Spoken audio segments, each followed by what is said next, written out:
With their strong mix of leadership skills and extensive experience in political, legislative, and executive capabilities, these cabinet secretaries are very well equipped to mobilize the machinery of government,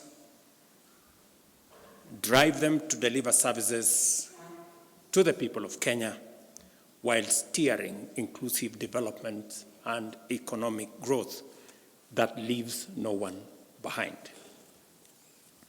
I wish to remind all of us that 2 years and 4 months ago, we secured our governing mandate based on an ambitious plan to propel our nation towards a prosperous future.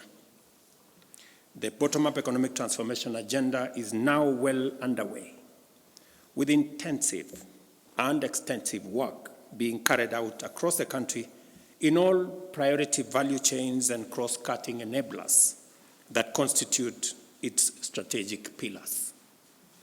Thousands of new housing units are being built across Kenya, employing hundreds of thousands of people, facilitating transformative industrial growth in many supply chains in the construction sector, and providing opportunities for decent living conditions for millions of Kenyans eventually. It is also providing us with the opportunity to reduce on land fragmentation that is threatening our food security. On the other hand, productivity in agriculture and livestock has enabled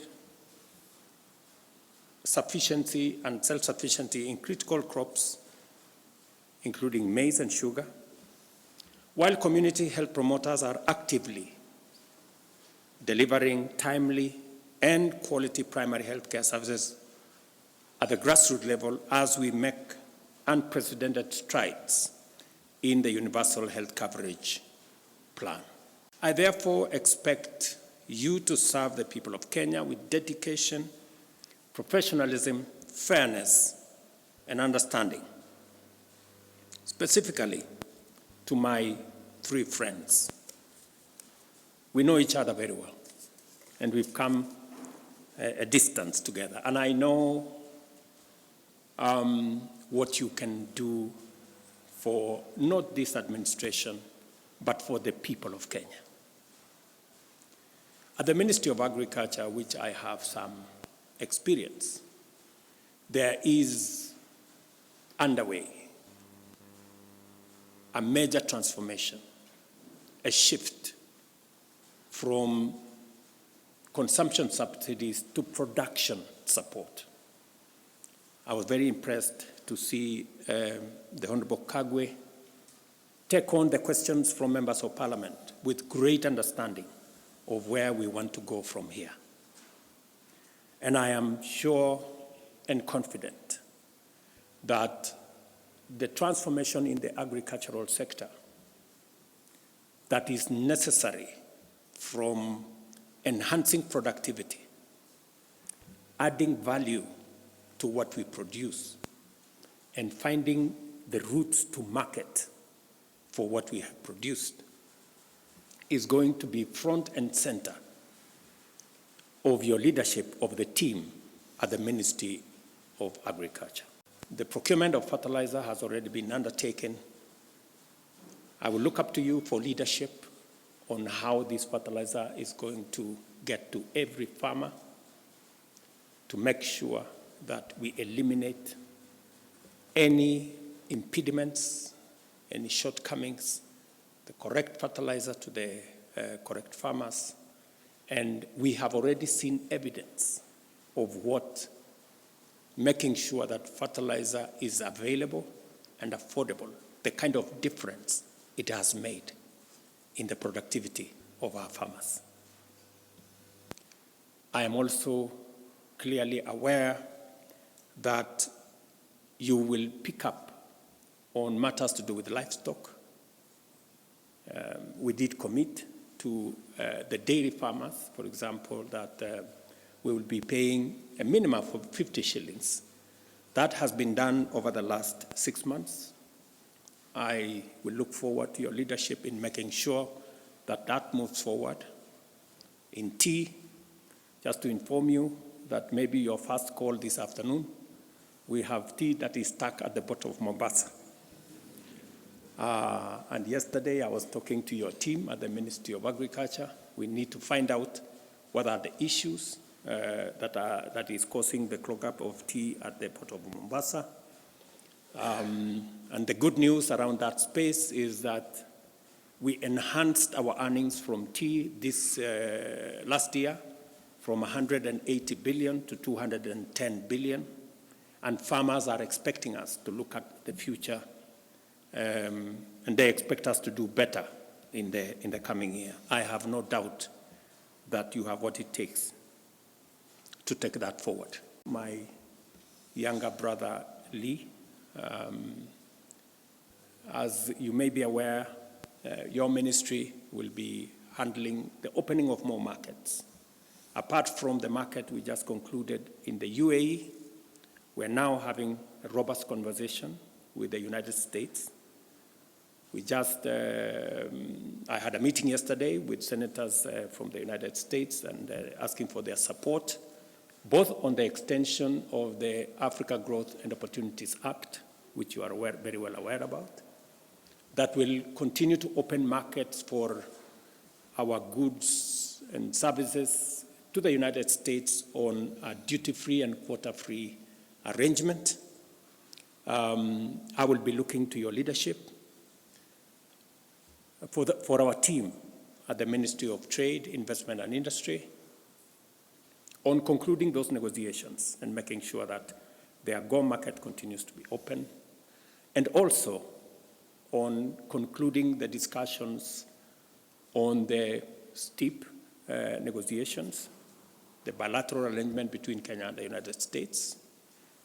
I will also be looking for your leadership in making sure that we take full advantage of the coming into force of the tripartite agreement between COMESA and EAC and SADC, which came into force 6 months ago, I think in June last year, and how Kenyan products can access the huge 1.4 billion African market.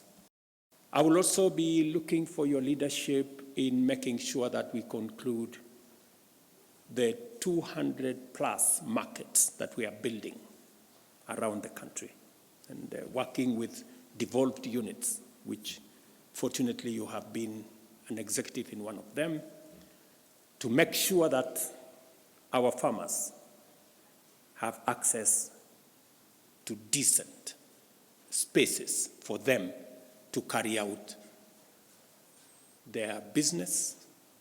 We did promise Mama Mboga that they are going to work from a space that has hygiene, that is decent, that has water, that has electricity, that has lighting. And already 200 of those markets are underway. We will be working with your ministry to make sure that we look at making sure that that market ecosystem reaches as many of our producers as possible. I will also be looking for your leadership in matters to do with processing of what the Ministry of Agriculture and Livestock will be producing. You're aware, working with counties, we have 47 county aggregation and industrial parks. There is already a conversation between Government of Kenya and Government of India on how to equip those county aggregation and industrial parks and to establish common user facilities that will enable farmers and producers access to processing capabilities, value addition capabilities in that ecosystem. So there will be a full entry for you on how those will come into force. I will also be looking forward to you providing leadership on our special economic zones.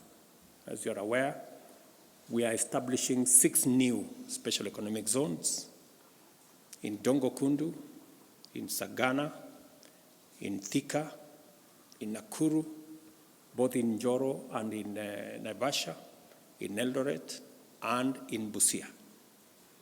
And just to give you a heads up, we will be in Busia on Wednesday, and probably you may want to find details of how that is going. I'm told it's going very well. But you will need to provide leadership in making sure that we conclude the first phase of all the special economic zones that we set out, because these are important for processing, value addition, agro business, and also providing opportunities for our young people to work. William, your hands are full. Because on your table you will find our connectivity plan. We made a commitment to roll out 100,000 kilometers of fiber optic across Kenya. We already have funding amounting to 48 billion to roll out the first 53,000 kilometers, and we intend to conclude that process of rollout before the end of next year. Working with KPLC, ICTA, and your ministry, you will find that there are already contracts that have been signed. You must walk the 53,000 kilometers and make sure that it's delivered. There's already funding for another 100 centers of excellence of our ICT hubs, 1 per county, and in other counties 2. This again, our plan is to make sure that it is concluded. These 100 centers of excellence, it's concluded in the next 6 months. You will find that the contracts have already been signed, and your leadership is required so that we can conclude this exercise. And again, you will find in your table another 1,450 ICT hubs, 1 in every ward in the Republic of Kenya. The members of parliament, and the leader of majority is here, have already been primed.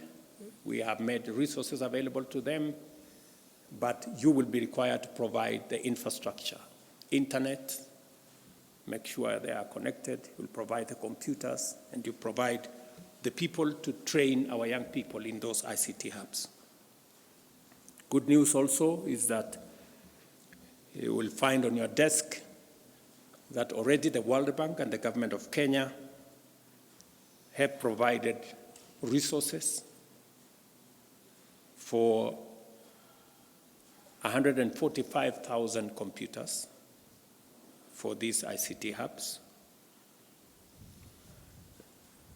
Communication Authority is providing the first 10,000 resources for the first 10,000. The World Bank is going to provide resources for 50,000 computers. And of course, the government of Kenya is going to provide resources for the balance.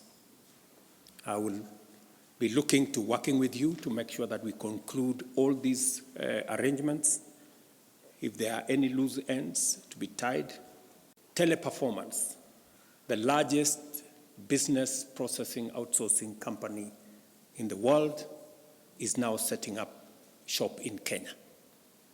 And it will be a good place for you to work with them, work with the others, CCI, Summersource, and all the other BPOs in Kenya. They have given us an undertaking that over the next 5 years, we should be able to have between 300,000 and 500,000 jobs created under the BPO ecosystem. We just need to tie up some loose ends. One of them is to make sure that the legislative framework that did not recognize BPO as a sector, especially on matters to do with labor relations, is captured. Already a lot of work has been done. I think the Attorney General will brief you on what you need to do so that we can take steps to Parliament and properly recognize in our legislation the BPO sector as a sector that employs people. The current law only recognizes people employed on a permanent and pensionable basis with a letter of employment from somebody. This space operates differently, and therefore we need to capture it and to work towards making sure that we provide opportunities. Between the BPO sector, Waziri, and all the other online workers, our expectation is that we should be able to have at least 1 million, 1.5 million people working in that digital space. Already, a lot of work is going on in our TVETs. There are some already set up ICT hubs, and I'm very confident that under your leadership, we will be able to create the necessary environment for the young people of Kenya to take up their talents, their energy, and their expertise in the digital space to work, to create commerce, to do business, and to move forward. The digital and the ICT ecosystem is providing manufacturing capacity in manufacturing phones and other gadgets, and I will expect you to oversee what interventions and incentives government can provide for us to move into the future. I expect you to serve the people of Kenya with dedication, professionalism, fairness, and understanding. While we must be firm and effective in our actions, we should also approach our engagements with compassion and patience, particularly when communicating with the public. We must also do more to minimize misunderstandings and enlist all citizens in the collective task of national transformation. With limited fiscal space and ongoing austerity measures, many are being asked to make do with less than expected. It is important that we consistently clarify the state of affairs and articulate our vision, embracing short-term austerity for long-term prosperity, while prioritizing investment in the multipliers of opportunity and abandoning expenditure on consumption. To articulate this position effectively, we must be transparent, accountable, and efficient in managing public resources. We must be excellent stewards of public funds, taking a strong stand against corruption and wastage. As the implementation phase of the bottom-up economic transformation agenda progresses, we must get it right every time. I trust in your ability, readiness, and willingness to provide effective leadership, and look forward to benefiting from your true and faithful counsel. I urge you to live up to the oath you have just taken every day, to obey, respect, and uphold the Constitution and all the laws, to serve the people with honor and dignity, and to hold your office with the highest integrity. Most importantly, I hope you will strive to be the strongest and most reliable link in the chain of the executive. I trust that you will be the officers to rely on for wisdom, strength, clarity, and courage. For my part, I commit to provide you with all the support, encouragement, and resources as I do to the rest of my team in Cabinet, so that you can excel in your duties and deliver to the people of Kenya. My very best wishes and I look forward to working with you.